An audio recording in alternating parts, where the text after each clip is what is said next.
Good morning, good afternoon, good evening. Welcome back. We're gonna be picking up where we left off. Let's go find Zhongli. Is there anything I can do for you two? I'm afraid that Wangsheng funeral parlor isn't in the best state to receive guests. We've come to see Zhongli. Could you please tell him we're here? Unfortunately, Zhongli isn't here at the moment. It seems he went to Northland Bank. Doesn't the Northland Bank belong to the Fatui? Last time we saw Zhongli was before we went to the Golden House. Do you think he doesn't know about the attack on Liyue? Visiting the Fatui at a time like this could only mean more trouble. We had better go and make sure that everything is okay.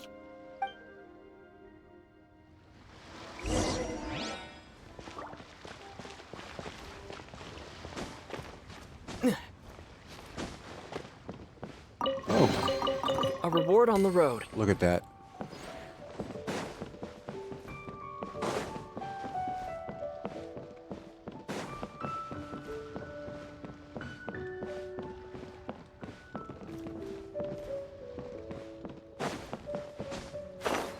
I guess we're gonna take the long way around.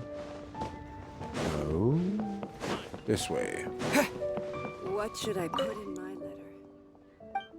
Nadia, we don't care. Goodbye. You want to go to the bank.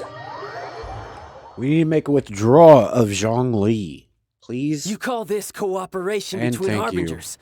Cooperation involves communication, you know. Is he a harbinger? Don't take it to heart, child. Besides, aren't you happy that you got like to that. skip the formalities and bring chaos to the land? I'm sure you must have enjoyed that. Her weapon? Oh, it seems that some of your friends have arrived. Hey, it's Zhongli and Child. Senora. It's you two. I believe we've met once before. In the city of Bards, was it? I'm glad you still remember my name. Ah, right. I imagine that it must have been rather hard to forget watching helplessly as something precious was snatched away from your friend. Yeah, we'll take it back. No, don't let her get to you. You've yet to gather the powers of all 7 elements. Oh. And our last battle at the Golden House was almost more than you could handle. That's questionable. Assistant to the honorary knight. So it might be best to keep things peaceful this time, seeing that 2 of the Harbingers are here. Well, if it isn't you two. This is our first time seeing each other since Liyue was nearly wiped off the map. This is certainly a bit awkward, wouldn't you say? Paimon knew that we should never have trusted a Fatui Harbinger. Oh, now don't say that. Sure, I may have misled you, but I never had anything against you personally. Besides, I thought we were getting along quite well together, didn't you? Except for that little tussle we had at the end. Nothing personal. We just have different views, that's all. Of course, you may very well hold this against me, but that's up to you. You literally tried to wipe out the city, of course. The real deceivers here are Senora and Zhongli. Curse them for leading me on. So actually, I think... Stop wasting time, child. There'll be plenty of time to chat once I'm through here. You remember the agreement, Morax. Now, if you would be so kind. The Gnosis, please. What in the world are you talking about? The contract is fulfilled. That which thou seeketh is now bestowed unto thee. For my promise is solid as stone. That piece of...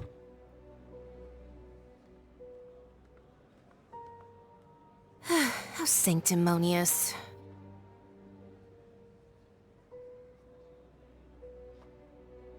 What? So you're the Lord of Chio? No, wait. That's an exciting twist and all, but why give the Gnosis to the Fatui? I do not give it for free. I give it as agreed upon in the contract. For it is a matter solely between the Tsaritsa and I. I don't get it. You don't think gone a little bit too far with that whole fake death thing? Everyone was preparing the ceremony for you, and splat! This big dragon falls out of the sky, and all of Lyra goes into an uproar. Talk about a disaster. Gathering all the forces that had been bubbling behind the scenes, and then stirring them together in a pot that was bound to boil over. That's what he wanted to see, am I right? Wait, what? Perhaps it's best that I explain. Yeah. As you know, I've dwelt upon this world for more than 6,000 years. It is now 3,700 years ago that I founded Liyue together with the Adepti. Even boulders that can withstand whirlpools will erode with the passing of time. I kept convincing myself that cracks had not begun to form, and that the end of my time had not yet come. Until one drizzly day, as I was strolling along the harbor, I heard a merchant tell one of his workers, "You finished your duties. Go ahead and call it a day." I stood motionless among the crowds, asking myself, have I already finished my duties? Is he having a midlife crisis? Oh, Zhongli. But as I began to consider relinquishing my divine role, I soon discovered that many reasons still remained to not hastily depart. Was Liyue, the city I had dwelt in for so long, already prepared to enter its next age? I decided that a test was needed in order to reveal the answer. So I feigned my own death, and gathered the cast of Child, the Adepti, and the Liyue Qixing to play their roles together on the stage that was Liyue. Indeed I was. The gnosis which I had kept for so many years suddenly seemed to have lost its meaning. That's right, which is why I continued to safeguard the gnosis until now. So you mean that if the chaos ever reached the point of no return, you would simply appear and use your divine powers to bring Liyue back under control? Of course, and it would have been all too easy for him too. Just as a child quickly matures after losing their parents, so has Liyue matured when faced with the death of its deity. In the end, the resolution to all that has transpired was even more satisfactory than I could have hoped for. Take the Adepti, for instance. Owing to their years of seclusion, they were the least informed. Yet when faced with a crisis, they commendably showed the greatest amount of restraint possible. Not only did they manage to cooperate with the Qixing, but in the end, they even made efforts to understand the hearts of the people. Credit is also due to Signora, the emissary dispatched by the Cryo-Archon to fulfill our contract. At my request, she kept everything she knew in strict confidence. This despite the eavesdropping ears of her colleague, Child. This meant I could remain as Zhongli, even having the chance to fulfill the age-old traditions of Liyue in this mortal form. Thank you for joining me on this journey, traveler. All of these things turned out as I had planned. There is only one thing that I had not anticipated, and that was the conduct of the Liyue Qixing. I had expected them to do no more than the Adepti, to come to the defense of Liyue. But when all was said and done, they seized the opportunity to supplant Liyue's divine protectors, and used the subsequent power vacuum left by my death to quickly gain complete control of Liyue. Huh? That doesn't sound good at all. On the contrary, I think it is excellent. I had always feared that it was too soon for them to take over from me. And it was also that which I longed for the most. As such, this is the best parting gift anyone could have given this god of old. Hey, what about me? Doesn't anyone feel the least bit of remorse for deceiving me? You've practically kept me in the dark. I think that thanks would be more appropriate. You certainly played no small part in all of this, wreaking havoc and turning the city upside down. The Lord of Geo ought to thank you for your performance, if anything. If you hadn't created the pressure of a battle between mortals, Adepti, and a god, The lump of coal resting in the hands of the Geo-Archon, Liyue, would never have been able to become a dazzling diamond of a city. Huh? Just whose side are you on, mocking me like that? Are you itching for a fight? Be that as it may, you've come out of this as the hero of Liyue.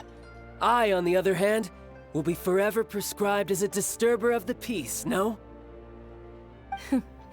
Well then, with the Gnosis in my possession, I have no use for such idle chatter. We should return to Zapoljarny Palace and seek an audience with Her Majesty, the Tsaritsa. Come, child. Ah, fine. I'll meet you there later. I'm not sharing a boat with the likes of you. Do as you wish.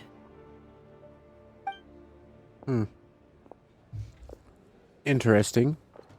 Now then, is there anything else you wish to ask me? Right! As Zhongli always told us, a good trade is a fair trade. Paimon has no idea what could be a good trade for a Gnosis. Realistically speaking, there is no such thing. Huh? However, I am the god of contracts. For thousands of years, I have made countless contracts. If the deal was of no benefit, then I certainly would not be inclined to agree to it. My agreement with the Cryo-Archon will be the last of my contracts as the Geo-Archon. My contract to end all contracts. As for the bargaining chip that the Tsaritsa used to balance the scales, uncover that answer for yourself in your future journeys. Oh my god. Not my god. Their god. But what the hell?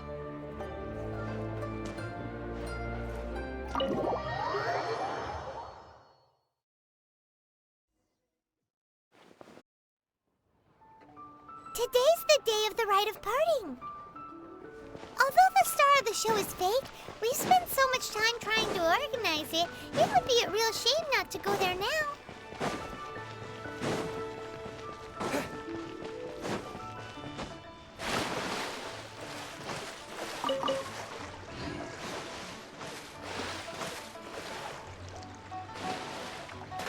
What is this?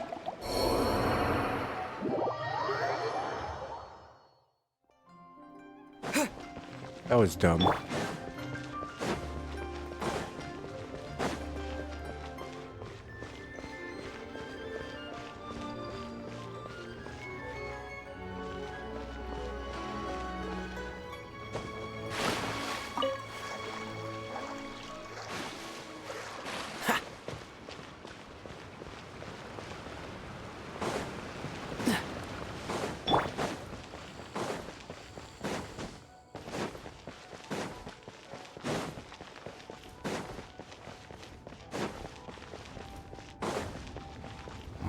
Well, since we're going through with this rite of parting, I guess it means that those rumors hit the nail on the head. So Rex Lapis is really... But they didn't catch the culprit, did they? Oh, come on. Do you think that the assassin could have been a normal person? You know what I think. I don't think any of the gossip on the streets you hear from those shady types is worth anything. There's only one real possibility in my mind. I've heard that the assassin was that Fatui fellow. Youngish, pretty high in rank. I think they called him Child. The Fatui? They certainly are very suspicious. Shh! Lower your voice. If the Fatui catch you in their sights, Rex Lapis won't be around to protect you this time.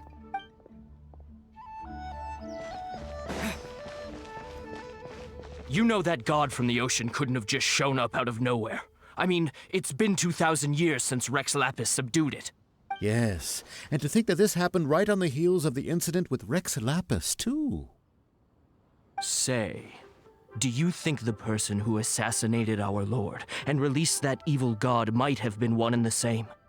Now that you mention it, that's very possible. I mean, it all fits together. That person must have colluded with the evil god to harm Rex Lapis. Oh, that wicked, black-hearted scoundrel. Still, what sort of supernatural prowess must this person possess to be able to do such things? I have never heard of such a person in all my years. Ah, forget it. Guessing's no use to us. Look, the Millilith over there looks like he's about to make an announcement.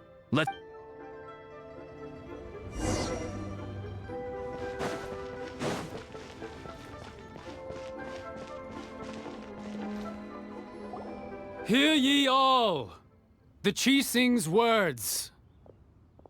Though a dragon soars ageless as the mountains, it too must return to dust. This is common knowledge. Gods and Adepti live glorious lives, but both light and shadow have their season.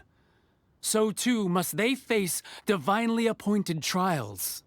Rumors and hearsay abound on the streets that Rex Lapis was murdered. Now, let the truth be revealed. Having been thwarted in his trial, Rex Lapis's soul has recouped the celestial heights. He beseeches the people of Liyue to grieve not and to let not their hearts be saddened.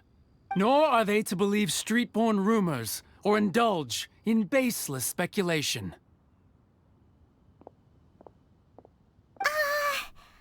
Paimon needs a translation on what the Qixing's announcement said.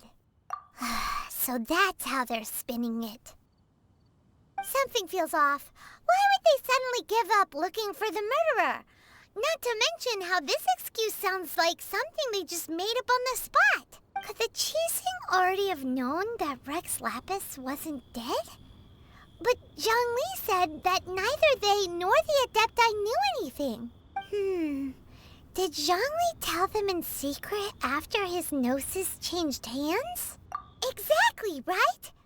Ooh, seems like the Rite of Parting has been going on for a while now. Let's go have a look.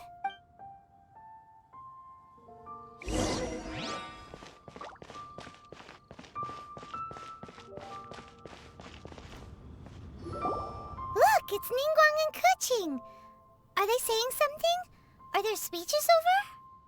As said previously, Rex Lapis's soul returning to the heavens is the end of the contract. And it is also the end of an era. 3,700 years of contracts burnt and reduced to ash. We, the people of Liyue, were indeed prosperous. But blinded by our prosperity, we forgot that time can be pitiless. The long, unending dream of our Archon walking among us.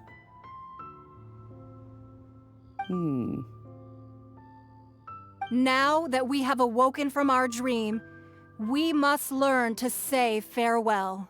Will you stand with us as we re-establish our contracts? As we build a new age of prosperity? So concludes the words of Her Eminence the Tianquan. Does Her Eminence the Yuheng have anything to add? Huh? Is she looking this way? Traveler. Yeah. Yikes! She really is looking our way! Is that the traveler who they say defeated the ancient god? So young. The Liyue Qixing always repay their debts. And as you have heard, our eyes see far and our reach is long. Name your price. You deserve. Whoa! 3 million.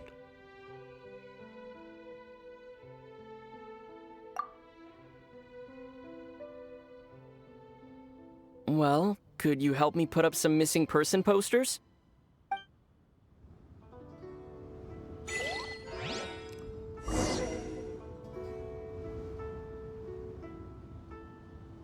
Talk to the people taking part in the... Roping you in was possibly the most masterful move we could have made. I believe that future generations will say so too when our deeds come up for their review. Why you? Were you just trying to look cool earlier, or are you really that selfless? If you were looking for someone, you could have just told me that in private. The cleanup of the premises, managing the crowds as they exit, making an account of the rite. There's much that remains to be done. I didn't miss anything, did I?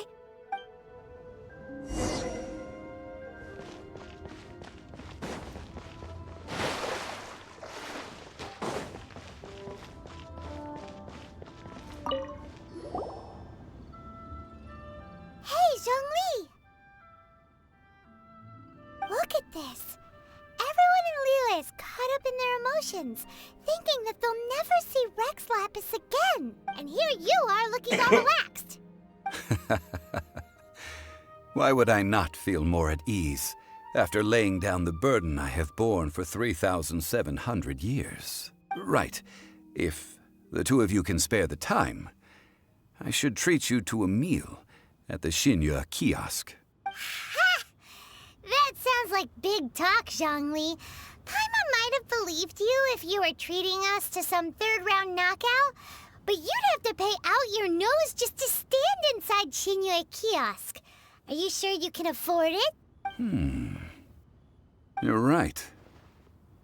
I do lack the Mora.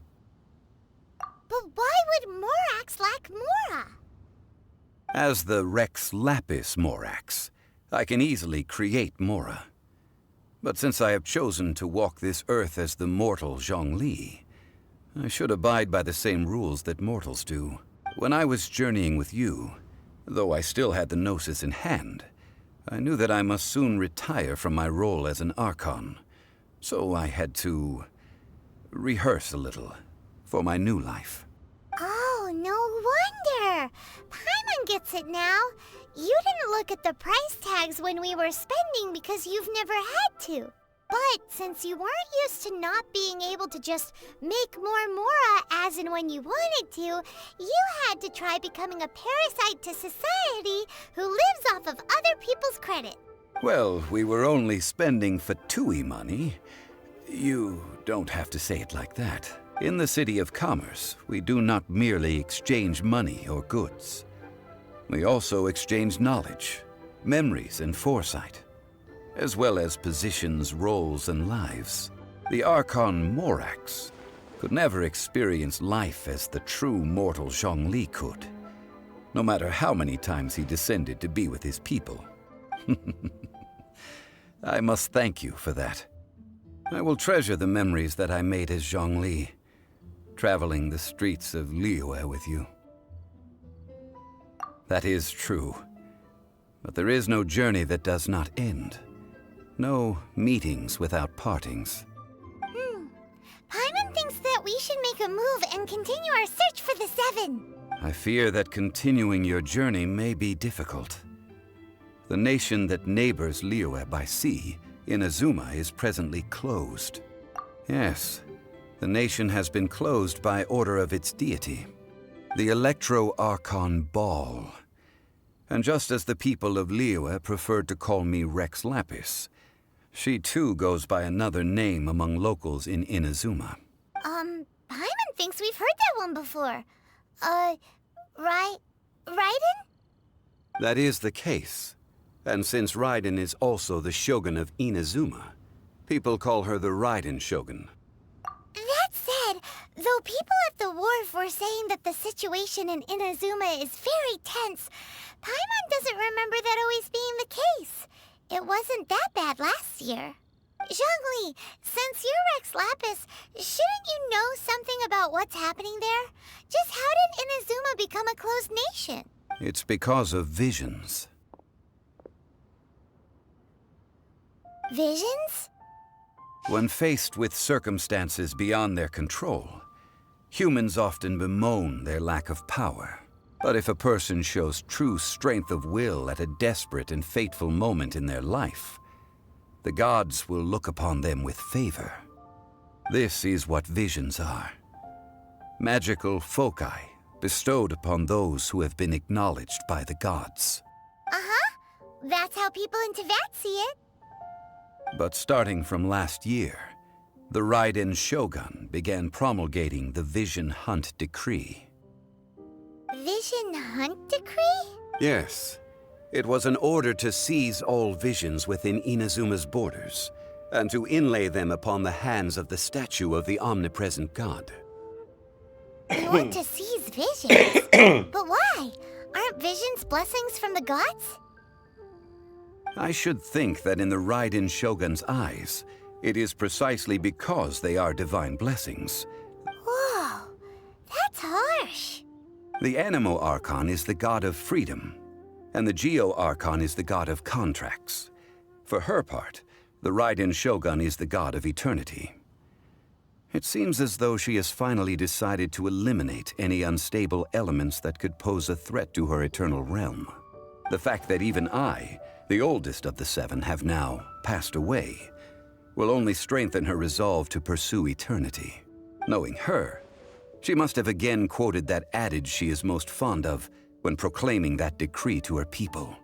7 ideals for 7 gods. And of these, eternity is nearest unto the heavenly principles. All right then. Was there anything else you wish to know?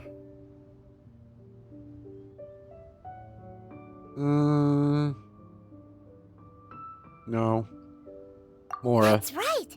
Zhongli, now that you don't have your gnosis, what's going to happen to all the Mora in Teyvat? Since Morax is dead, are they all just gonna disappear? Also, isn't the Golden House the only mint in the entire continent? Will it even continue to work? The Mora present now will not vanish. But the Golden House will indeed have to cease operations for a lengthy period of time, since creating Mora requires the use of the Geo-Archon's power. This is terrible! We're all about to run out of Mora! The world is coming to an end! Yes, this is indeed a major issue from a financial standpoint. Well, I suppose we'll just leave such troublesome matters to the Liyue Qixing to debate. Then, did you at least set some private funds aside for yourself? Oh, a private fund. This does seem like a good, logical, common-sense idea. It's a shame. What's a shame? It's a shame that I didn't think of it at the time. All right, then. Was there anything else? Well, then. I suppose you'll have to find a way to get inside this closed nation. Have patience. I suspect that some serendipity must first come into play.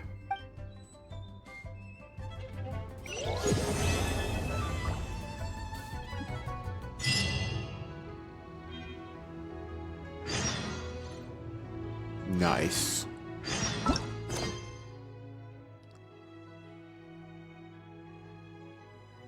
Oh, we have other ones.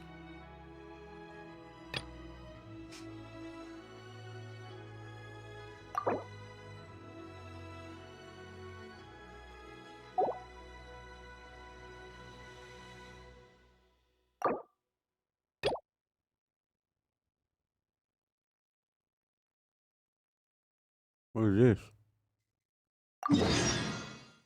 Okay. Cool. But question is, where do our Archon quests lie? So it like splits up. Jade Chamber Rising.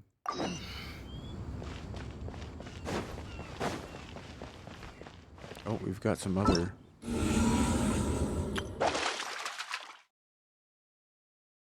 Okay. Teapot. Oh man.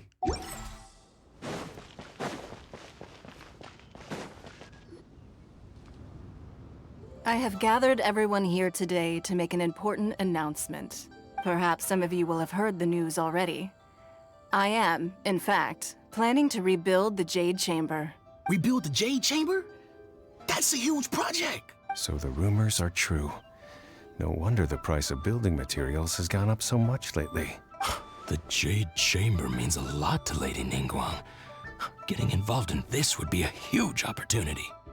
Lady Ningguang, is there any way we can be of service? Patience.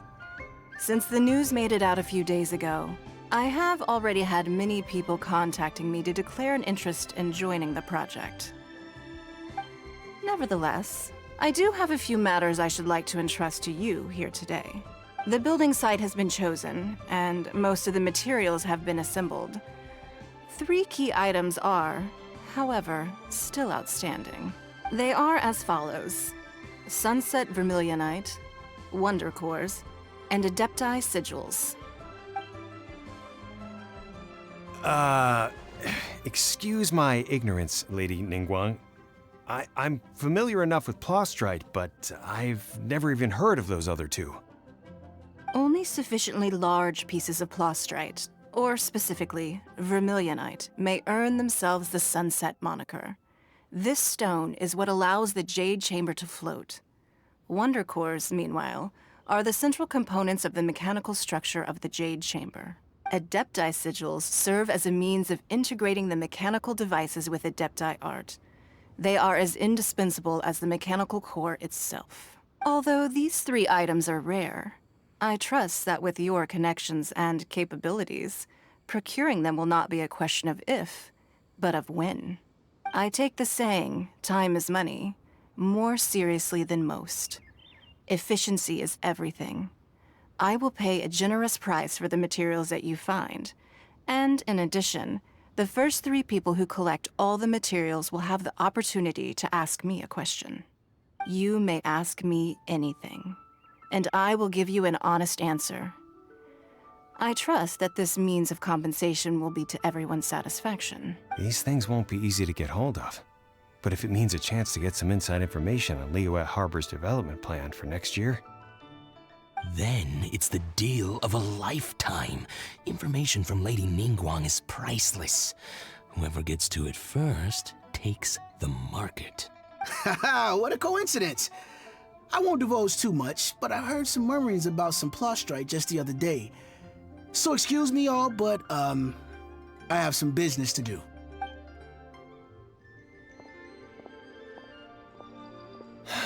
No. We better move quickly, or this opportunity will be snatched away from us. Ningguang's rebuilding the Jade Chamber? This is a huge deal! Let's get involved! So you heard my announcement, did you? What do you think? Interested? Yes. Providing the question pertains to something I am knowledgeable about. Really? Ooh, then Paimon will ask you about how to run a business! Then we'll never be short of Mora ever again! Of course. But how much information I share with you will depend on your performance. The construction of the Jade Chamber requires a great deal of space. The abandoned mine outside the Golden House has been selected as the building site. Once you have collected the materials, please take them there. I have other business to attend to now. Otherwise, I would gladly escort you to the site in person. When you do arrive, please seek out my secretary. Remember, this is a race against the clock. A rare opportunity presents itself to you. Do not let somebody else snatch it from your grasp. Ningguang seems super busy. Come on, we'd better get going. First, we gotta get out of Eugene Terrace. Huh? Look! It seems like there's something kind of fishy going on over there. Ma'am, you seem like an eminent and distinguished young lady to me. I can see that you're easily gonna win this procurement contest Lady Ningguang has set up. As it happens, we have some information about the materials that I really think might interest you. Come on, let's find somewhere a little more private, and we can get down to brass tacks. No, I don't need it. Don't be like that. Hey, come on, don't go! Why don't you stand there after her? Oh, right, yeah.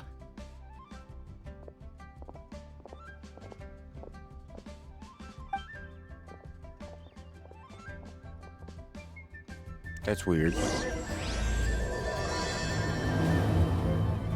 Okay. Did you hear that? They said they had some useful information! Information's just what we need right now. Let's follow them and see what we can find out. First, we're gonna check out these exclamation points. Okay, so it's just that in our book. Got another Entwined Fate. Awesome. Complete Act 4. Get another one. Check out all of our quests. We've got some new ones, right?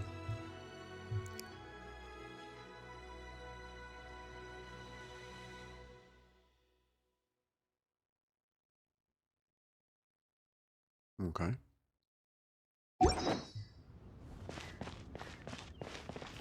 But first, we have 9.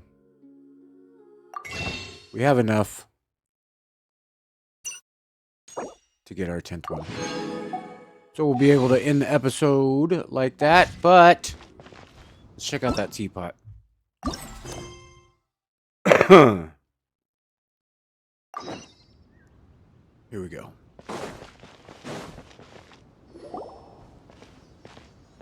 Ah, children, come, come. You've arrived at just the right moment. I've been looking for you. So have we. We've been looking for us as well. Oh, what is it, Granny? Need any help? Oh, no, no. You've done so much for Liyue Harbor already. I could hardly ask for more. In fact, my old friends and I have been putting our heads together to think of what sort of gift we might give you in return. A gift? For Paimon? Oh, child, you are so very modest. We only did what the game told us to Uncommonly do. so, even. But you mustn't decline this gift. I simply won't allow it. Okay. When you traversed my old teapot in search of the cleansing bell, I heard your little friend mention that you often camp out in the wilds. That simply won't do. Especially since I imagine you still have a very long journey ahead of you. Fortunately, I have not yet grown so old as to see my subspace creation abilities atrophy. Oh, did my friends never mention that to you? Well then, it is a blessing we old folks once received from Rex Lapis, part of our illumination, if you will.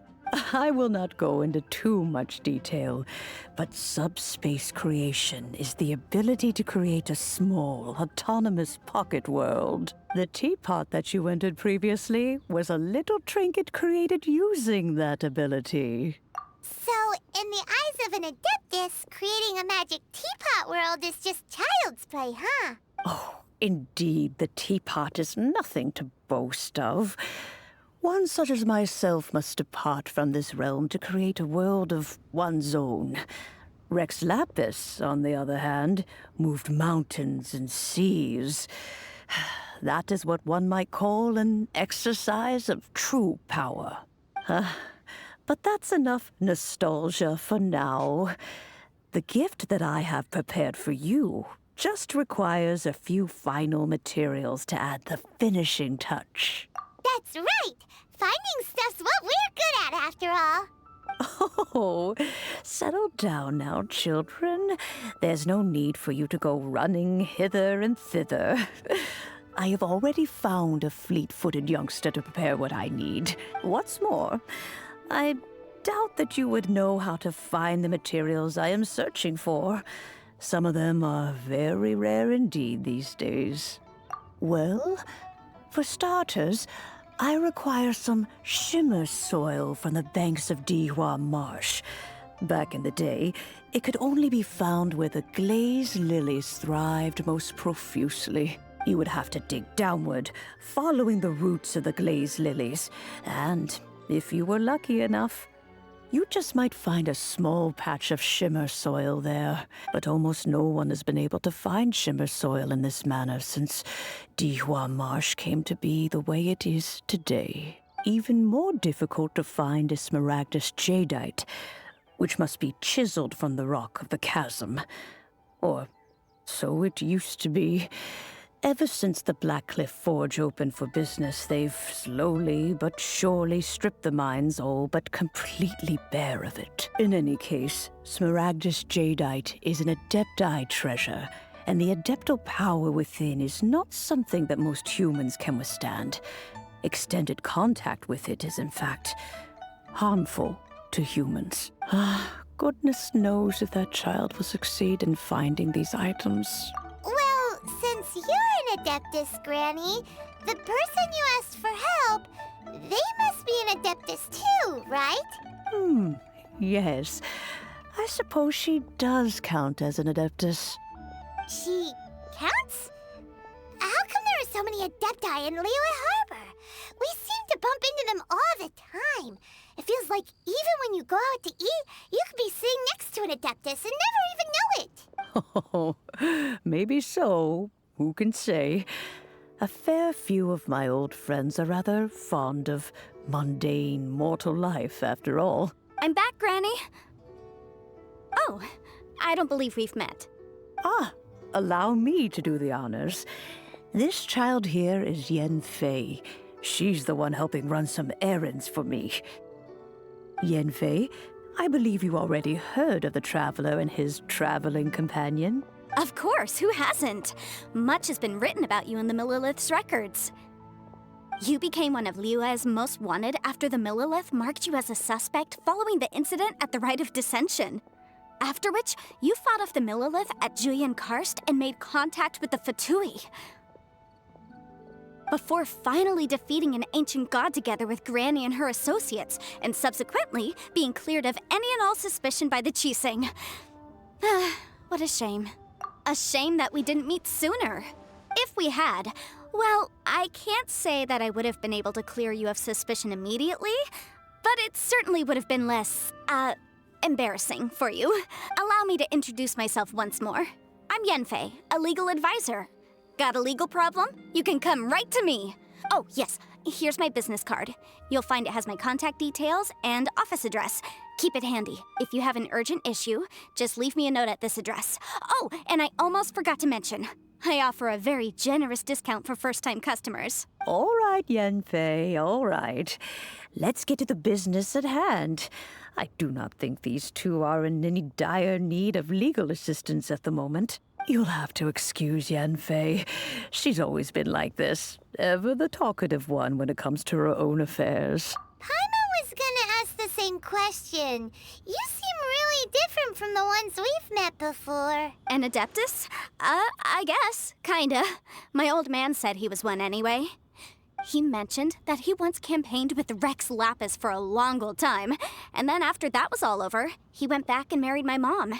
They had me, and once I was all grown up, the two of them upped and left on a journey, leaving me with Granny here. Well, that's a bit casual for an Adeptus. Aren't you guys supposed to sign solemn contracts to protect Liyue Harbor and all that stuff? What do you mean he just went back to get married? Well, my dad did say that he'd talked it through with Rex Lapis and that he was fine with it. Even contributed towards the wedding gift, apparently. Anyway, let's not dwell on that too much. So, Granny, I've gotten a hold of most of the stuff you asked for, except for Smaragdus Jadeite. I couldn't— Is that so? But Smaragdus Jadeite is really rather essential. Yenfei, are you sure you can't find some other way? They have helped Liyue greatly, after all. It is only right that they are duly rewarded. I know, Granny, you've told me 1,000 times already. Well, the chasm's definitely a no-go, but there's still a chance we can figure out some alternative means of procurement. Hold on a moment. Let me have a look. Whoa, that's a really thick book. What kind of things do you write in there? Commercial consultancy. Or Snezhnaya. Ah, found him. Crossel. A Snezhnayan merchant who once came to me with some legal queries on certain articles in the legal codices. If my memory serves, all of them had to do with rare ores. He mentioned that he was considering acquiring some Smaragdus Jadeite to make hairpins, and wanted to know if there were any legal ramifications that he should be aware of. Said he was planning to sell them in Snezhnaya. So, I guess I'll go look for him. With any luck, he'll have gotten his hands on some Smaragdus Jadeite, or might have an idea of where we can find some. Oh, you want to join me? I suppose that's no problem, but it's best if you just stand by and watch. If you try to get involved, you'll only risk placing yourself in legal jeopardy. Wow, an Adeptus imploring us to avoid incurring legal liability. Well, that's a first for sure. Best we be a little more careful than usual while we're with her.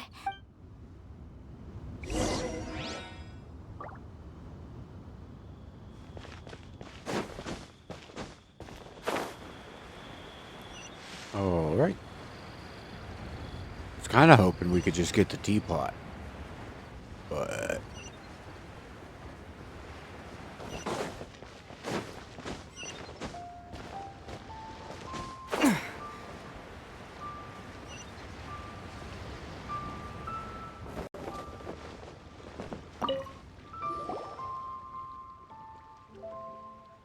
Mr. Crossell. How's business been? Oh, good, very good. All thanks to your advice, Miss Yanfei. You're too kind. I was simply doing my job.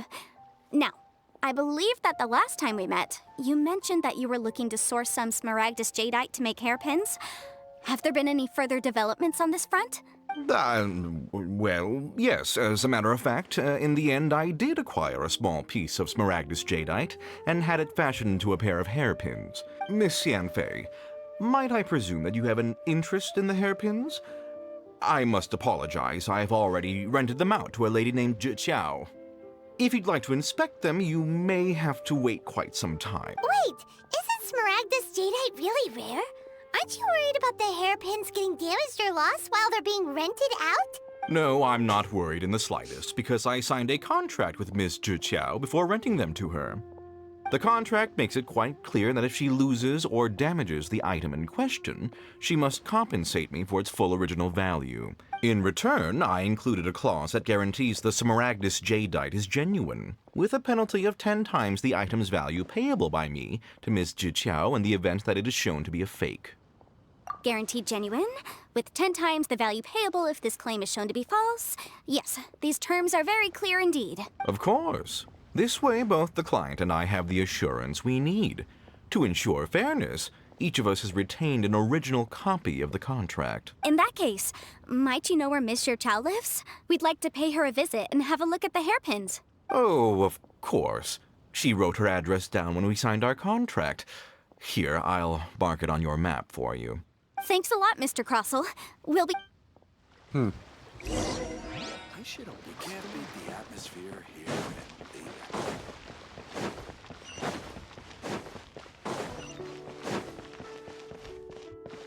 Hopefully, we can get these pins soon.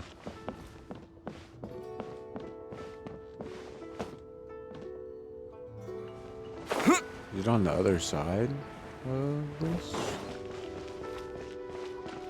Oh, there she is. Okay.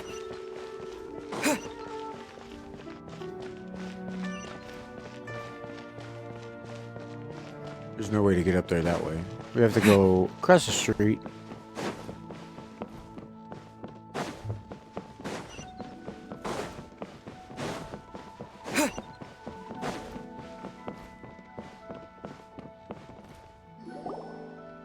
Oh, whatever shall I do?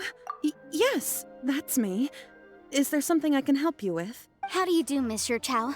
We understand from Mr. Crossell that you recently rented a pair of hairpins from him. My associates and I are very interested in them. Would you mind letting us take a look at them? She lost them. We have to go find them. The hairpins. I can't lend them to you right now. I've lost them. I don't know how it could have happened. I always kept them right by my side, and I hadn't even worn them yet. I spent so much money on them. My family is in the ore business too, but business has been suffering ever since the chasm was sealed off. We now have a backlog of paid-up orders just sitting around, so we've been having to purchase some stock from other ore merchants to complete them. A big banquet is coming up in a few days, and several ore merchants I know of will be there. I need this opportunity to mingle and discuss prices. That's what the hairpins were for, to keep up appearances. I can't have them looking down on me, but now that I've lost the hairpins, what will I do? Why does Paimon have a sudden strong sense of deja vu? Would you really? I sent a commission to the Adventurers Guild, but I haven't heard anything back from them yet. Hold on. Don't run off looking for the hairpins just yet. Monsieur Chow, would you let me have a look at the rental contract you signed? Huh? Well, I mean, sure, I have it right here. Let me see. That's right! Yanfei said she's a legal advisor, didn't she? True. Though surely there must be a win-win solution. Right. I finished reading the contract. The terms are very clear, and they do indeed stipulate that you must pay Mr. Crossell the original value of the hairpins as compensation for the loss. Furthermore, the contract also expressly states that the amount of compensation must take current market prices into account. And given the rarity of Smaragdus Jadeite, I fear that the final amount of compensation may end up being significantly higher as a result. Even higher? Oh, no. Uh-oh. Juchao looks like she's about to faint. However, all of this is assuming that it is indeed genuine Smaragdus Jadeite that was inlaid into the hairpins. Did you really have to pause before saying that part? Anyway, the hairpins are lost, so how exactly would we be able to find out if the jadeite is genuine or not? Whichever way you look at it, we've got to start by finding those hairpins. Except that if we found the hairpins, there'd no longer be any need to check whether the jadeite is genuine, would there? See? Please. Please, however much it is, I will have to pay it. My family are merchants, after all. It's vital that we keep our word and respect our contracts. Now that it's come to this, I really shouldn't keep Crossel in the dark any longer. I'll go and inform him of the issue and then negotiate the amount of compensation. Yes, legally speaking, it seems this is the most sensible course of action. But before that, I have some questions about the hairpins. So hold on a moment, Mr. Chow. When you first touched the hairpins, what did you feel? What did I feel? Well, I remember that the gemstones set into the pins were perfectly smooth to the touch, like the finest quality jade. My family has seen much jade pass through its hands in the past, so I am quite certain of my judgment in this matter. Smooth to the touch. No, it's nothing. I just need to re-examine a few things. Let's head over to Mr. Crossel's.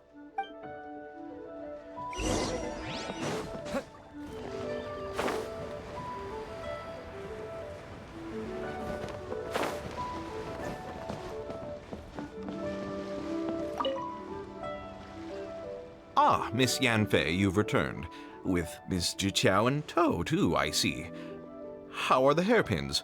I trust you're quite satisfied with them? About that. You lost them? Are you serious? Do you have any idea how expensive they were? I'm sorry. Truly I am. I'll pay the compensation as per our contract. Every last mora. Mora? Do you have any idea what I had to go through to get my hands on that Smaragdus Jadeite? I just don't... Forget it. Talking won't bring them back. Since Miss Yanfei is here, I suppose we can just have her estimate the amount that needs to be paid. No problem. But before I can give an official estimate, I'll need to do a little market research. Ah, yes, and if I may just confirm again, it was in fact genuine Smaragdus Jadeite inlaid into the hairpins, correct? Of course! Genuine article guaranteed, or I pay back 10 times the value. All right, understood. I'll conduct some market research, and once I'm back, I'll provide an official assessment of the sum owed by Mr. Chow in compensation. Please wait here, Mr. Crossel. They were fake. Thank you very much.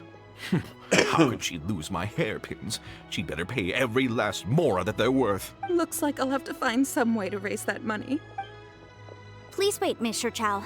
I have something to discuss with you. It's not convenient to speak here, so let's find somewhere that we can sit and talk in more detail.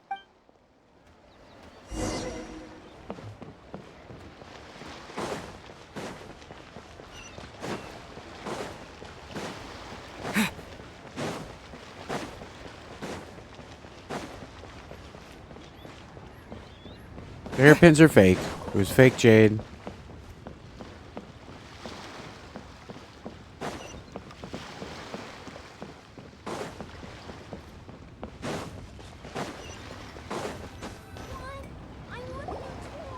Miss Yanfei, what is this about?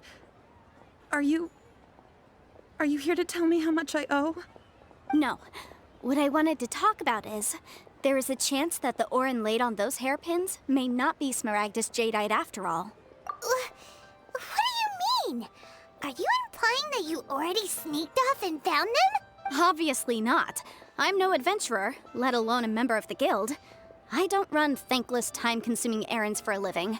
Let's just say I made some deductions. I don't know if Granny told you this, but Smaragdus Jadeite is found deep underground and contains very concentrated elemental energy. If mere mortals come into contact with it, well, they'll be sick in the best case. And in the worst case, they could even experience a dramatic change of personality. It most certainly would not be smooth to the touch. Mr. Chow, did you at any time feel unwell while the hairpins were in your possession? No, not at all. I felt perfectly fine the whole time. Not even the slightest bit unwell. I didn't feel anything special at all, in fact. Now that is strange. I noticed earlier that there were elemental traces in Mr. Crossel's vicinity. If I've deduced correctly, he may still have the Smaragdus Jadeite in his possession. If that's the case, we should go confront him right now and expose his dirty scam right to his face! Absolutely not. If we were to confront him now, there's no way he would admit to it.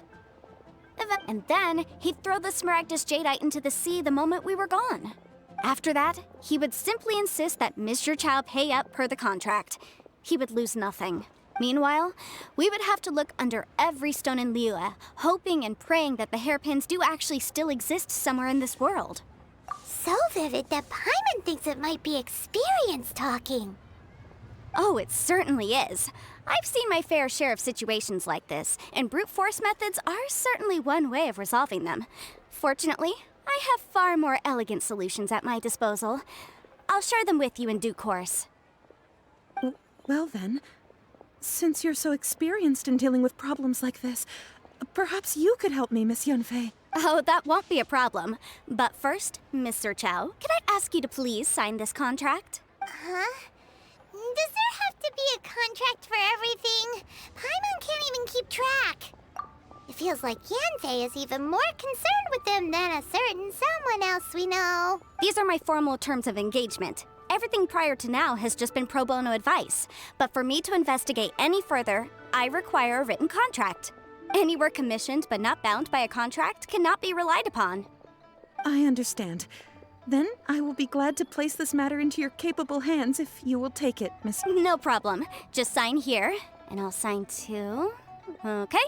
Now write your address here, and then sign on this page as well.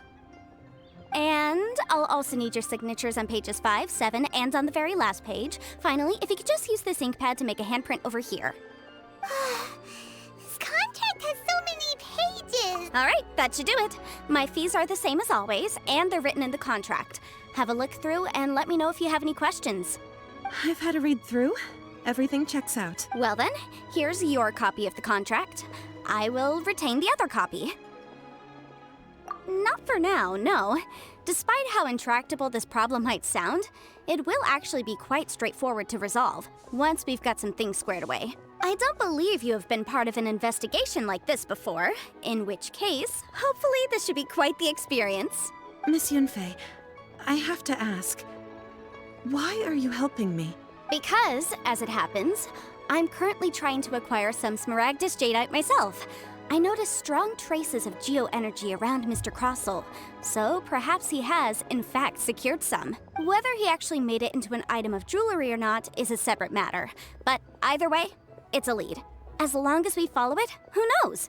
We might just be able to get our hands on some Smaragdus Jadeite. Also, the idea of someone abusing the law to their advantage, I won't stand for it. But again, let's not dwell on this. Let's go to... where can we find someone who processes ore? Ah, I've got it!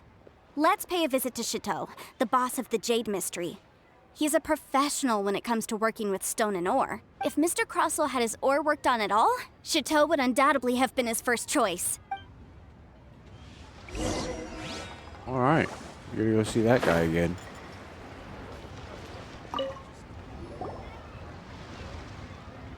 Why, hello there, honored customers. Welcome to... Oh, it's you, Miss Yanfei.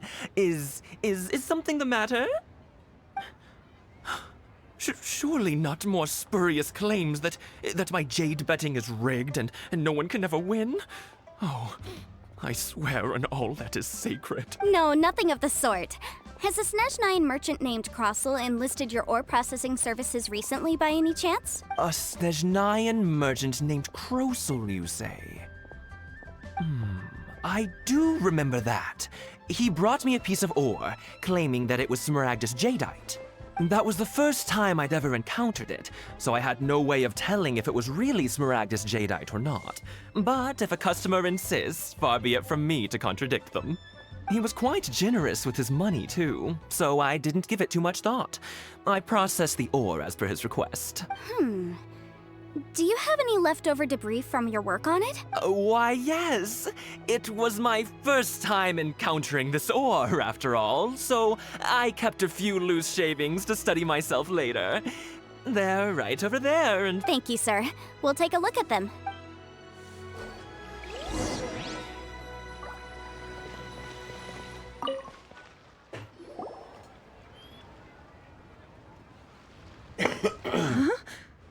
If my eyes don't deceive me, yes.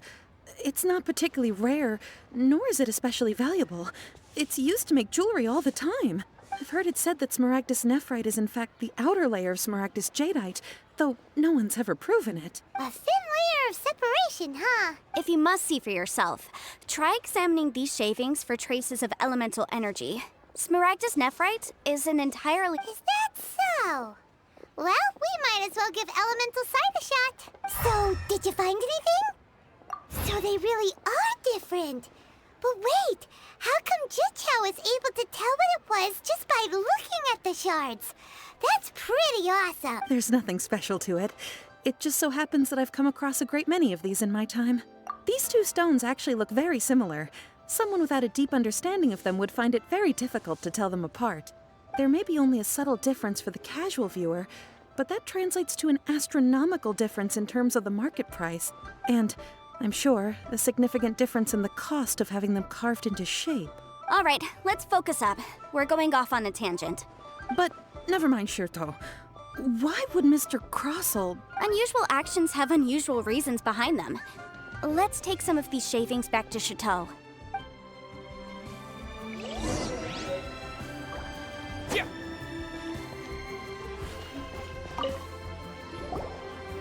Miss Yanfei? Might I be so bold as to inquire, If you could just confirm for me once more, sir. Mr. Crossell did indeed claim that the ore he brought to your store was in fact Smaragdus jadeite, did he not? Yes, that's right. I still have a record of the job with me, in fact. Here. It says quite clearly, 1 chunk Smaragdus jadeite, uncut. Then I have no further questions. But could I borrow the processing record and these stone shavings? Of course. But might I ask why you need them? Oh, I have my reasons. Ah, yes. Please sign here on this affidavit. This document shall serve as signed proof that these stone shavings originated from the, ore that Mr. Crossell brought to your store. Please read it carefully. Yes, I see. Forgive me for asking again, Miss Yanfei, but... I wouldn't say there's been an incident, just a minor issue. Thank you, sir. I'll take these with me. With this hard evidence to back us up, Crossell won't dare try to deny what he did. On the contrary, this is far from sufficient to build a case. We need to find something a little more compelling. If you want to make jewelry, you need a professional jewelsmith. Let me think. Jewelry. Nope. Aha! Got it! Singxi. She often helps people to find a jewelsmith. Let's go pay her a visit. Well, that was quick.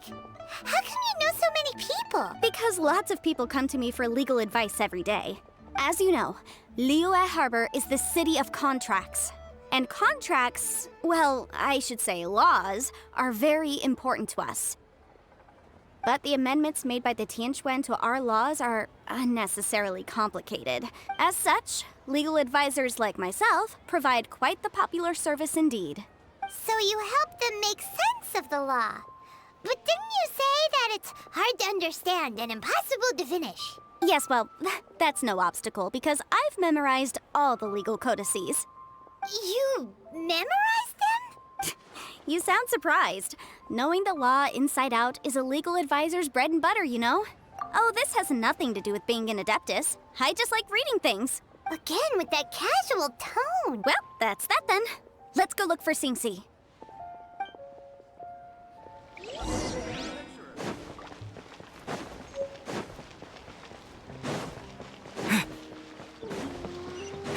This is a lot of work for a teapot.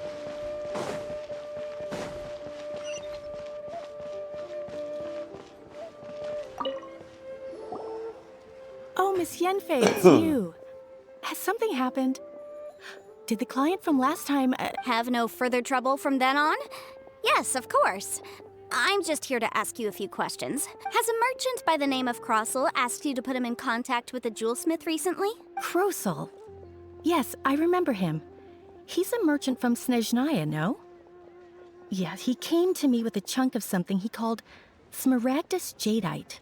The design of the hairpins that he gave me was quite intricate, so it took me some work to find someone who was up to the job. Eventually, I found an older jewelsmith who made them exactly according to his specifications. This order was on hold for a very long time, and only completed quite recently, which is why I remember it so well. Doesn't seem like there's any evidence to be found here. Miss Sinksy, I'd like for you to confirm for me once more. When Mr. Crossel commissioned you to find him a jewelsmith, did he or did he not assert that the material he presented to you that day was called Smaragdus Jadeite? Yes, I'm sure of it.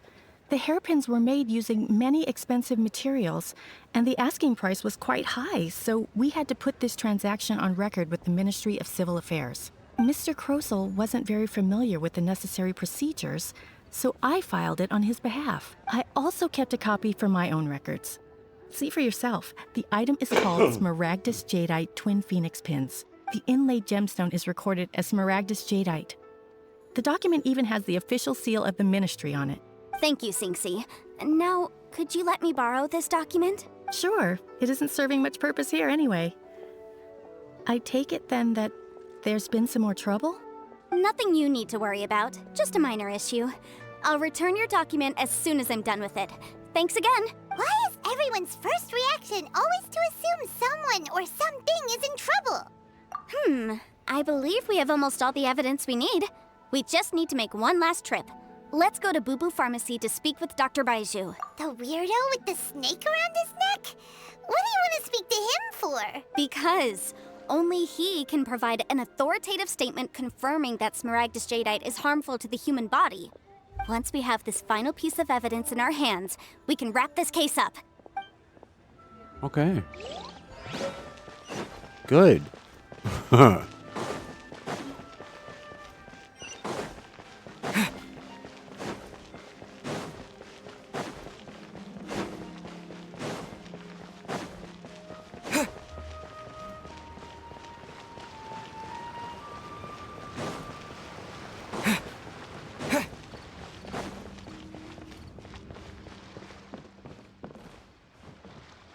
Wait, where is he?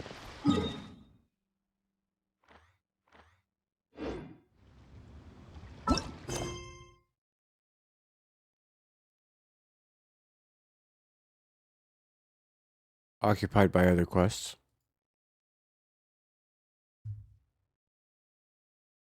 Oh, it's currently involved in another quest.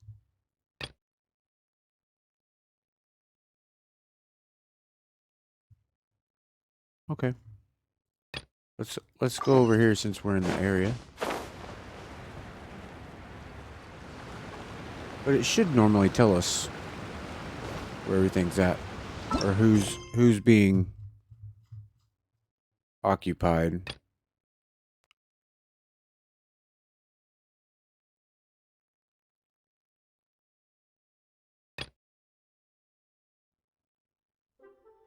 Please check for details. Occupied by quest. It is occupied by that one.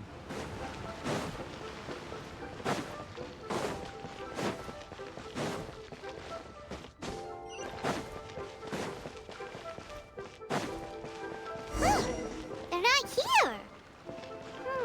Oh. Let's keep looking.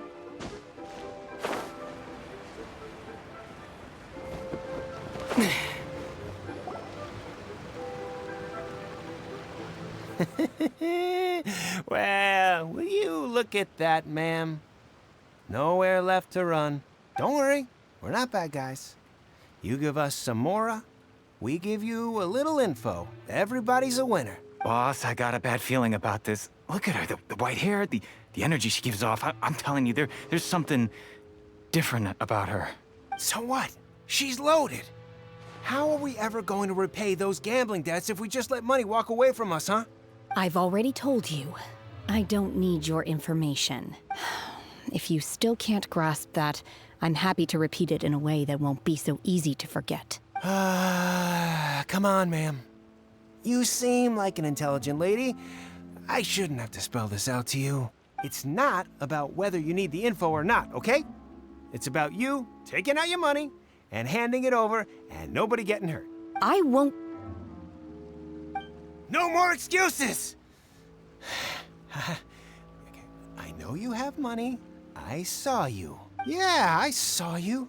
Strolling into Leo Lee Pavilion, ordering a table full of food, and only taking a few bites. Then Shinyu at kiosk, then Wanmin restaurant. Same story each time.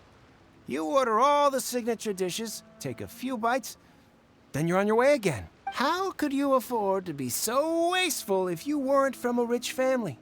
And since you're so rich, what's the loss to you in giving us a little spare change, huh? Master warned me not to lay a hand on anyone in Liyue Harbor. But here we are. Perhaps... yes. Let's call it fate. Boss, I'm telling you, something's not right. What are you afraid of? We're just selling information. It's not illegal. If she lays a finger on us, all the better. We'll... Oh, you again. The Millilith. What are the Millilith doing here? Did you do this? You ought to mind your own business. I swear... Silence! How dare you threaten innocent civilians? You're coming with us. No, don't be angry, sir. Please, let me explain.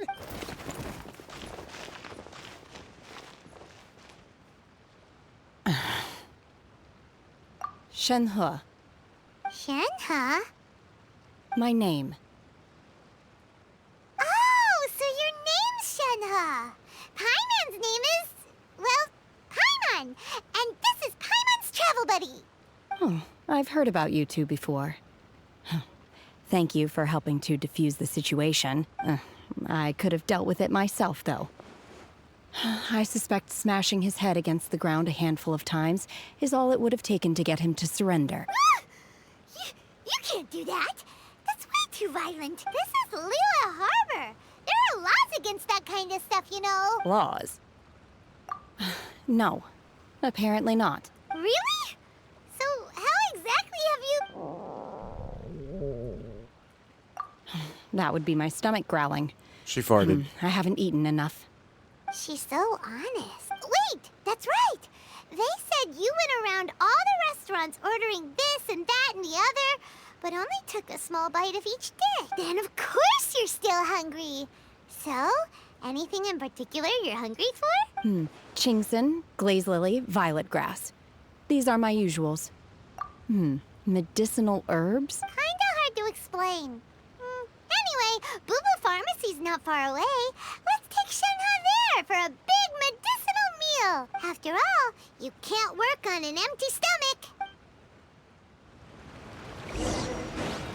Psst.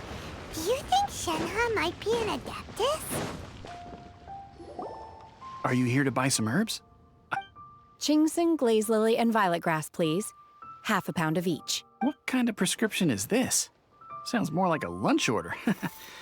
Oh, here you go. That's everything we have in stock. Thank you. She's really eating them.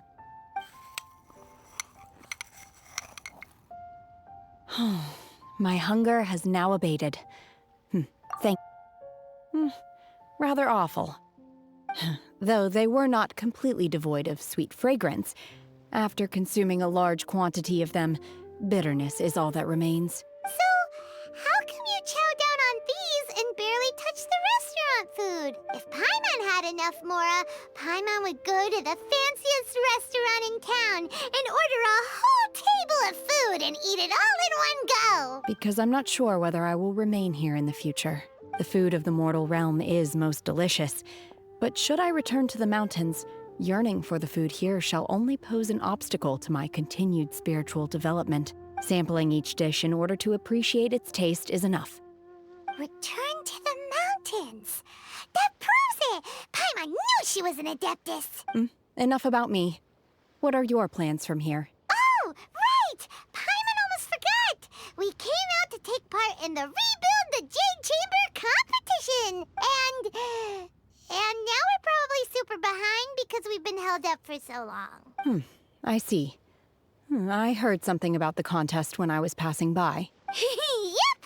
You get to ask Ningguang any question you want if you... Were you interested in the contest too, Shinha? I came for the rebuilding of the Jade Chamber, but until this point I had no intention of joining a contest. However, you have shown me your kindness, and I would now like to lend you my assistance.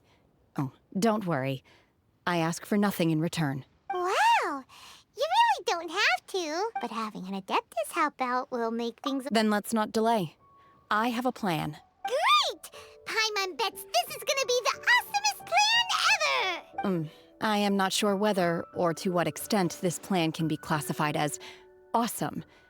I do, however, believe it will be highly effective. We simply need to dispose of everyone who is currently ahead of us.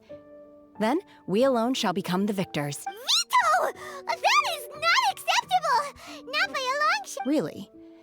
But I hear that competition is in essence about conflict and one-upmanship. Look, we want to win this competition fair and square. Sunset Vermilionite, Wonder Cores, and Adepti Sigils. Let's start at the top of the list and work down. So, for Plostrite... I was wondering who I could hear arguing over there. So, it's you. Baizhu? What are you doing out here? Lady Ningguang wishes to purchase a large batch of wound dressing. We're running low at the store, so I came out to fetch the ingredients personally. Huh? How come Lady Ningguang needs so much wound dressing all of a sudden? I'm not too sure. I did hear she's looking to rebuild the Jade Chamber. Maybe for its first aid on site? I didn't ask, though. Far be it from me to pry into my customers' personal affairs. Oh, and she also borrowed Chi-Chi. Meaning Boo Boo Pharmacy is very short-handed right now. I don't suppose any of you are looking for part-time work by any chance? No. We've got other stuff to do. While you're here, though, you seem to know a lot. Have you ever heard of something called Sunset Vermilionite? Ah, the variety of Plostrite used in the Jade Chamber, yes? There is some mention of it in the Seven Mountain Treatises. When activated, Sunset Vermilionite rises up all the way into the clouds. It's very rare indeed. As far as the records show, virtually all Sunset Vermilionite in existence has been mined and taken possession of. But the Feiyun Commerce Guild would know far more about this than I do. Okay then, let's go ask at the Feiyun Commerce Guild. Thanks, Baizhu. You're quite welcome. Good luck to you all. And if there's anything further you need from me, just come to the Boo Boo Pharmacy.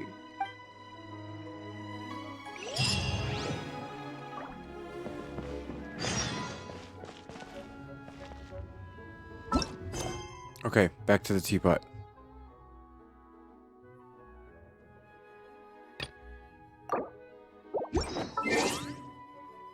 No? Well, that's no fun.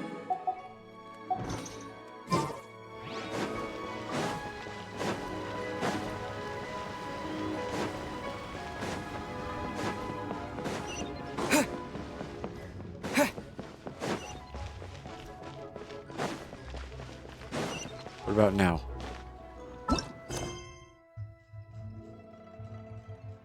Ah.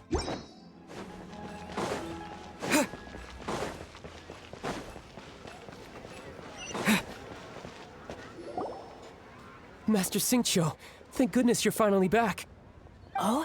Why do I detect an urgency in your voice? The guild has had a whole string of strange orders in recently. Everyone's been completely caught off guard. Your father gave me specific instructions to ask you to stay and help out if I happen to see you. I see. Have someone sort the orders by type for now. I'll deal with them myself shortly. Oh, how wonderful. Thank you, Master. With you on the job, I can breathe a sigh of relief. Hey, Xingqiu! Glad you're here. We want to ask you for some information. Traveler, Paimon, please wait a moment. Shu, I need to entertain some guests. Please continue with your work for the time being, and we'll discuss the matter of the guild's orders in more detail later on. Understood, Master Xingqiu. Then I will leave you in peace. I wasn't counting on finding you here today. What's going on? And how, pray tell, may I be of service? Xingqiu, have you ever heard of Sunset Vermilionite? Oh, I see. So you've entered Lady Ningguang's contest as well. As well? Do you mean... The truth is, the Feiyun Commerce Guild is in possession of some Sunset Vermilionite, but only one piece. We are holding it on behalf of someone who has asked us to put it up for auction, and a lot of interested parties have already come to us inquiring about the price. At the end of the day, it all comes down to supply and demand. In this case, I'm guessing the final transaction price may be in excess of 500 million mora. 500 million?! Honestly, I would recommend that you don't bother bidding on this one. The price is greatly inflated, and it's just not worth it. But without any Sunset Vermilionite... Don't panic. I don't suppose you ever heard of Sea Gazer? Who? Sea Gazer was once very close to Mountain Shaper, but if I am not mistaken, he has already passed away. Yes, precisely. I didn't know anyone else knew about him. According to records of drifting clouds, Sea Gazer once built an abode to store his rarest and most exquisite treasures, among which was some Sunset Vermilionite. After Sea Gazer passed, the abode was abandoned, and its location was lost to time. Luckily, I came into possession of a stack of folk history books just recently. They make some oblique references to this lost abode, and after cross-referencing them against each other, I'm now fairly certain that it is situated in the Lisha area. That's great! But is it really okay for us to just go and take his treasure? Wouldn't it be a little, disrespectful? With him being an Adeptus? You needn't worry. As far as I understand, Sea Gazer was very open-minded. Even while he was alive, he wouldn't have let something like this bother him. Open-minded? I have not heard of Sea Gazer being described in this way before. May I ask where you read that? Just a rumor I heard out in the mountains. All right then, let's go. There's something about this young lady that reminds me of a good friend of mine. Oh, I almost forgot. Adepti abodes tend to have very ingenious designs, especially when it comes to their defense mechanisms. Plus, it's likely to be crawling with monsters after being abandoned for so long. So please, be very careful. Okay, we will be. Thanks, Xingqiu.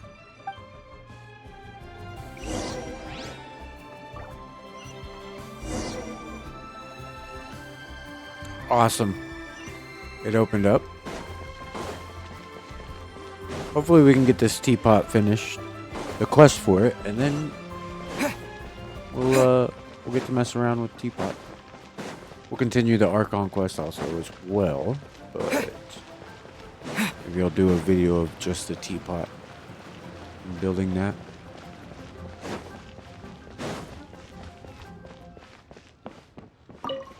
My, to what do I owe the pleasure?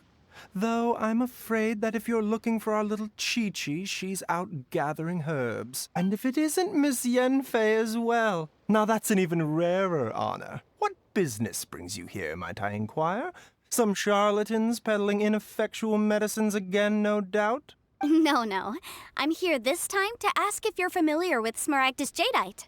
Smaragdus Jadeite? Why, yes, there is some information about it included in the 6th commentary on the 7 Mountain Treatises. The 7 Mountain Treatises states that this substance springs forth from stone marrow within the mountains, and will bring disaster to any mere mortals who touch it. It is abundant in elemental energy, so if someone without a vision is in contact with it for a prolonged period, best case scenario, they fall ill. Worst case scenario, they'll suffer great changes in personality and their illness will only ever get worse. Anyway, I'm sure you didn't come all this way just to chit-chat. Knowing you, Yanfei, and given the specific nature of your question, I suppose that you're about to ask me to write an official affidavit attesting to the pharmaceutical peculiarities of Smaragdus Jadeite? That is indeed the case. If you would be so kind, Dr. Baiju. No trouble at all. It's just a single document. Won't take me a moment. I would mention, though, that you are not the only one who's developed a curiosity for Smaragdus Jadeite recently. A Snezhnayan merchant came to ask me about it not long ago. Oh? But after I gave him my reply, his expression shifted to one of remarkable disappointment. I wonder, Miss Yenfei, if your pressing business might be related to the Snezhnayan merchant? Ah, you needn't concern yourself about that, Dr. Baizhu. Thank you for penning us that document. I'll make sure to compensate you in due course. You're too kind. Take care now. That Baizhu guy is as weird as ever. Is it just Paimon, or does it feel like he was fishing for something back there? Oh, he's Dr. definitely fishing. Baizhu's always been like that. Well, we have the evidence we need. Let's go find Mr. Crossell.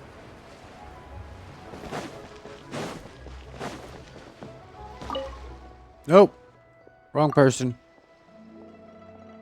Yeah. Okay. Sorry. Sorry. Didn't mean it. Didn't mean to talk to you. We're trying to go for this guy. Miss Yanfei, have you finished your investigation? Yes. My investigation is indeed concluded. I can now provide a final figure for the amount payable. Wonderful. Well then, please, could you do the honors, Miss Yanfei? Of course. According to the stipulations of the contract, Mr. Crossell, you must pay Mr. Chow 10 times the original transaction price in Mora. Sure. Wait, what? Me pay her? Surely there's been some kind of mistake, Miss Yanfei. Not at all. According to my investigations and the material evidence that we've gathered, the substance claimed to be Smaragdus Jadeite that was inlaid within the Smaragdus Jadeite twin phoenix pins that you rented out to Mr. Chow was, in fact, Smaragdus Nephrite. Now, the contract states very clearly that 10 times the price shall be paid should the article not be genuine.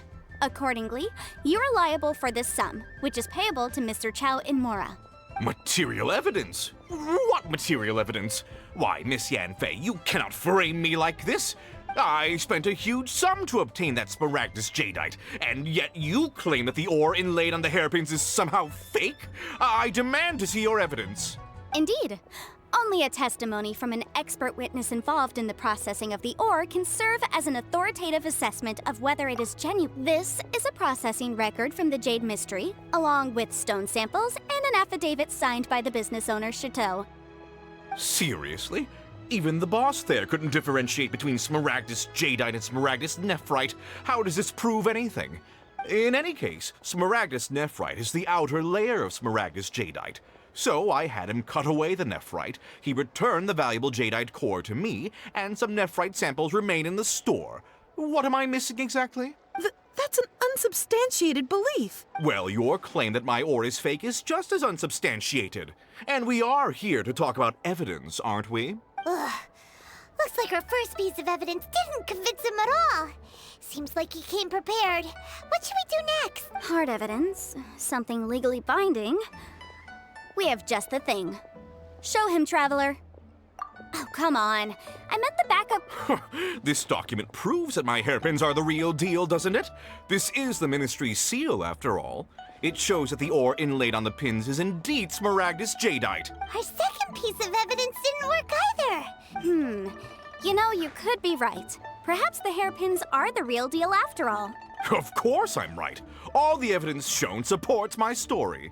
Well, hang on a moment now, because I do recall one final piece of evidence that we haven't revealed yet. Traveler, would you do the honors? What's this?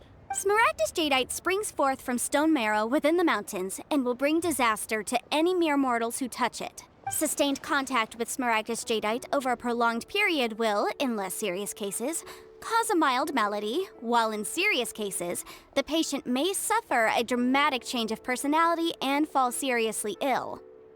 Mr. Crossell, were you aware of these peculiar properties of Smaragdus Jadeite? I had no idea. No idea, you say? I'd guessed as much.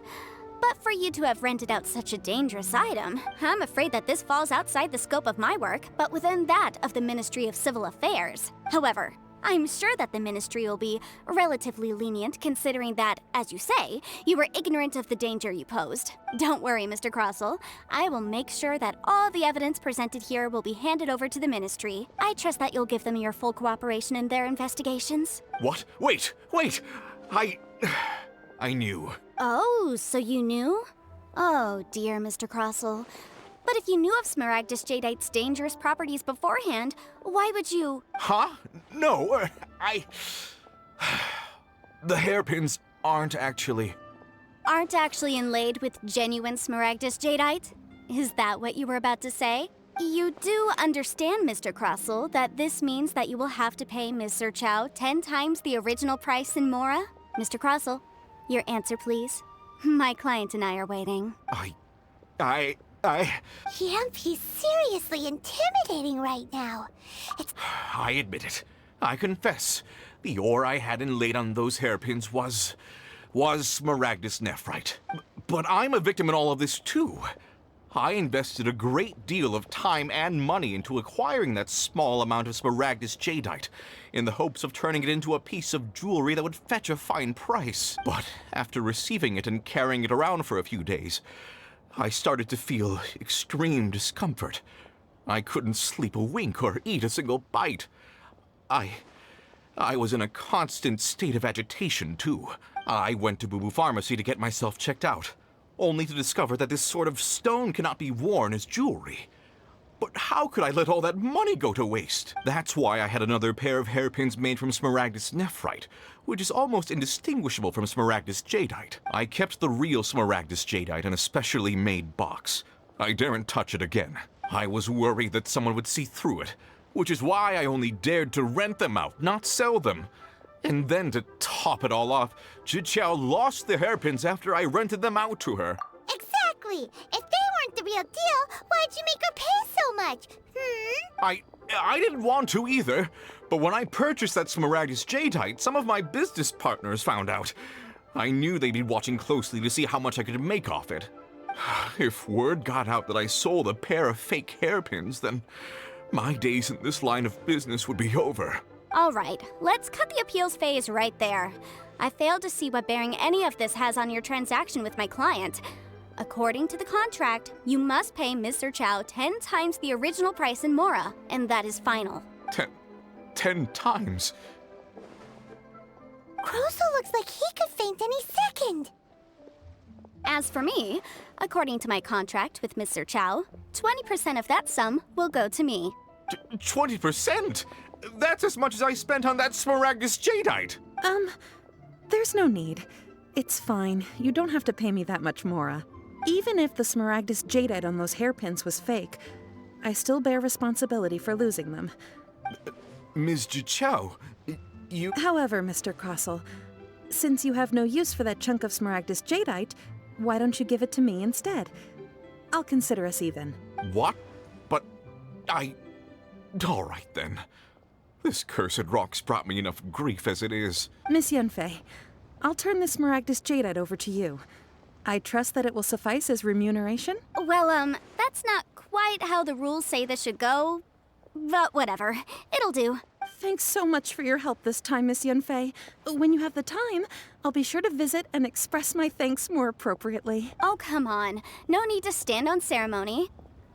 Now, if I may confirm this again, Mr. Chow, have you and Mr. Crossell come to an understanding? Well, yes, I believe we have. Well then, that's good. Mr. Crossell, it seems that my client has no further claims against you. Is that so? That's good. That's good. Actually, Mr. Crossell, I'd like to talk business for a second, if I may. I could see from the hairpins you produce that you're very skilled in jewelry design.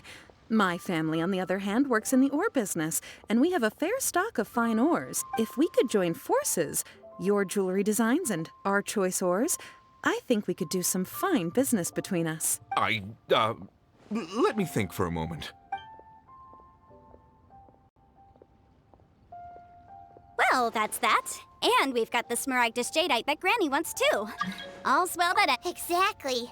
Usually when someone tells us they've No, lost big boom something, guy. I'm we busy. end up I'm in the searching middle of a all quest. over the place for it. But this time, you managed to solve the problem with just a big stack of documents.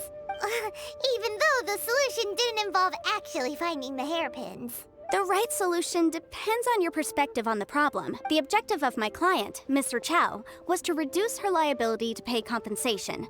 So, rather than looking high and low for some hairpins, proving that the rented item was nowhere near worth what the vendor had claimed it to be was the more efficient solution. An Adeptus. Speaking of, you took part in that battle, didn't you? In which case, you would have heard what Granny said. Liyue Harbor is now a city ruled by humans. The title of Adeptus means precious little to me compared to my job as a legal advisor. In any case, don't you think that the Liyue Harbor of today needs legal consultancy far more than it needs adeptal powers? Paimon can think of someone who would definitely disagree with your reasoning. Well, since we got what we came for, it's time to pay Granny a visit. I bet she's been on tenterhooks for a while now.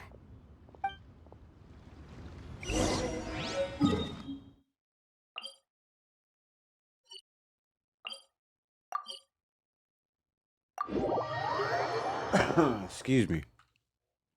All right, let's get this teapot, and then we'll call it an end. This episode. Oh, about smacked the roof there.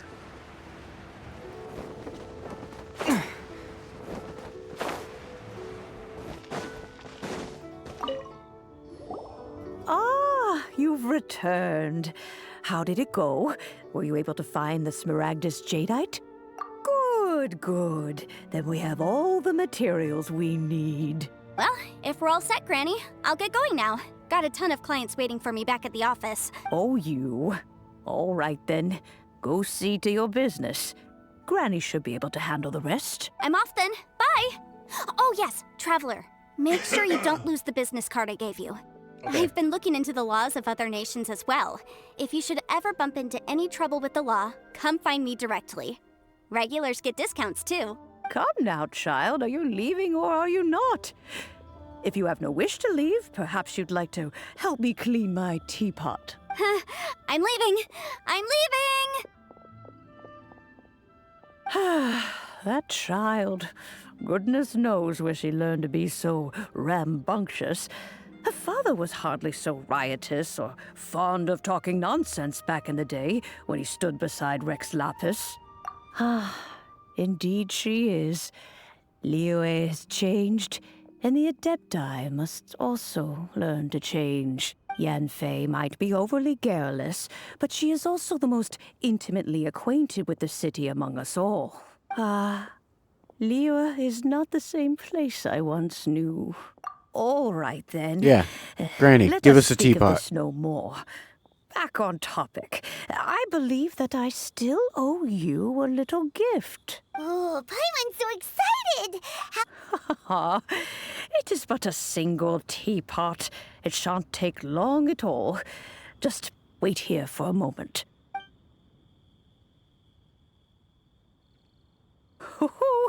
There we go.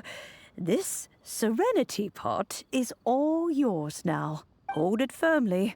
If you were to drop it, oh goodness, who knows what might happen. Take these blueprints with you as well. You'll need them if you wish to make your teapot a little more lively inside. Thanks, Gran. Wait a minute, Granny. How exactly are we supposed to use this teapot? Oh, you needn't worry about that. I've already arranged for a certain little helper to await you within this teapot. She will explain everything you need to know about it. We unlocked it.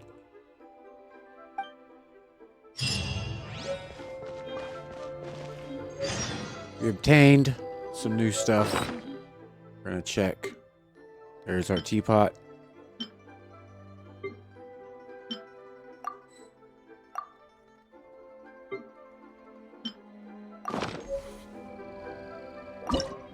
Let's enter it. Floating abode, Emerald Peak, Cool Isle. Cool Isle. Do you wish to set the realm layout to Cool Isle? Of course we do. Island life is always good. Wow! This teapot seems even bigger inside than Madame Ping's! There's even a great big house in the middle, too! Huh. But there's just a whole load of nothing around it. Paimon can't do that! Well, you're the one with the sword anyway. You do it! Still, why is it so empty here apart from that house? Oh, wait a second. What is that?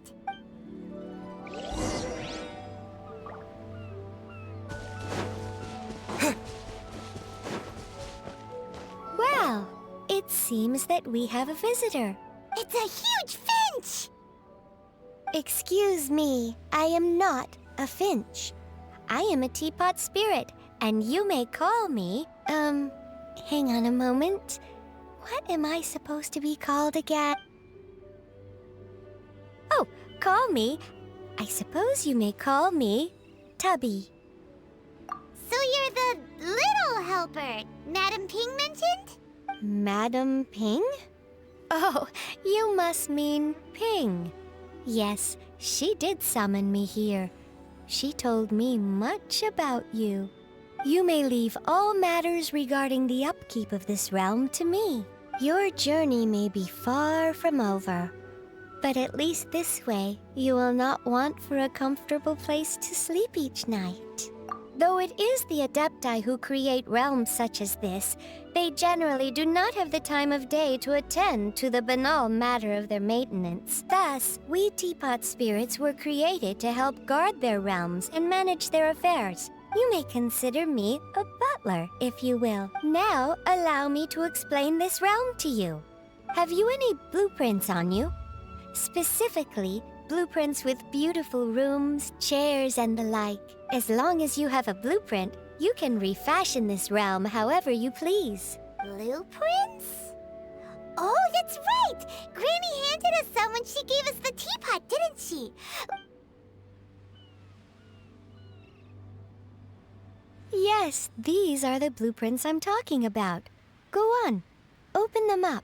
Just commit the image of the objects to memory and prepare the necessary materials. Then simply release the thought from your mind and the object in the blueprint shall appear within this teapot. Wow! Is that all it takes? Then we could build a whole city inside, couldn't we? I doubt it.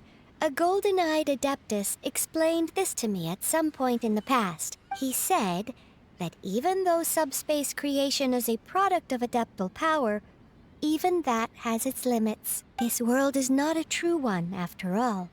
It provides merely a moment of brief respite from the mortal realm, not a means of escaping it entirely.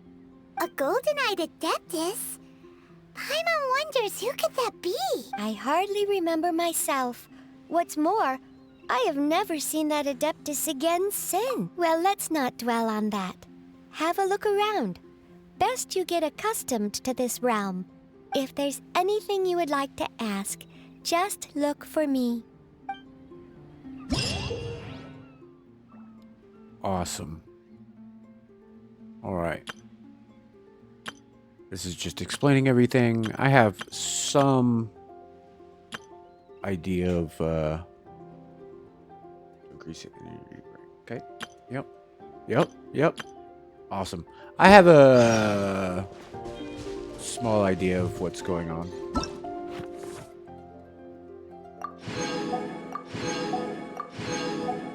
Claiming a whole bunch of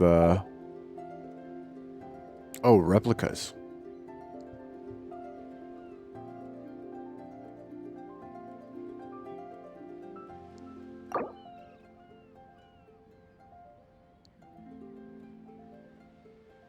Okay.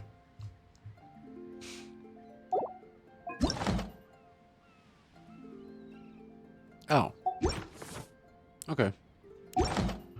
So,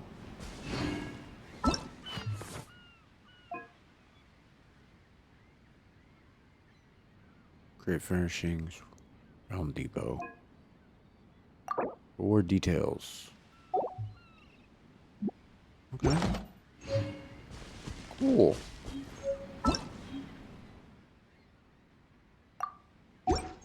I will be complete this quest. I need to. Okay. Cool. Let's check our bag. What do we have in our bag? Oh, more blueprints. Yes. To return from co-op. Okay.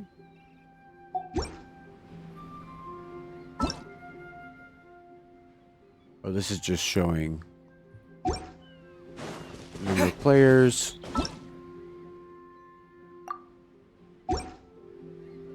Gotta get through that. That's gonna bother me.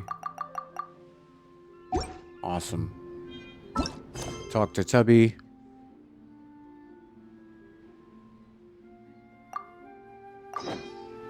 Okay. I don't know if that's kind of what we're looking for. But we have lots of space to do some really cool stuff with it. So, before we go, let's do a wish for everything that is holy.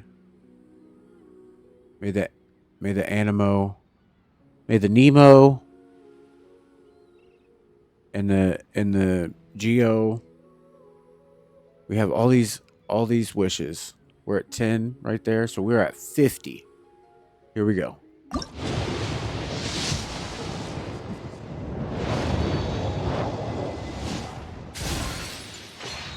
Okay. You got to get fodder to raise the other weapons.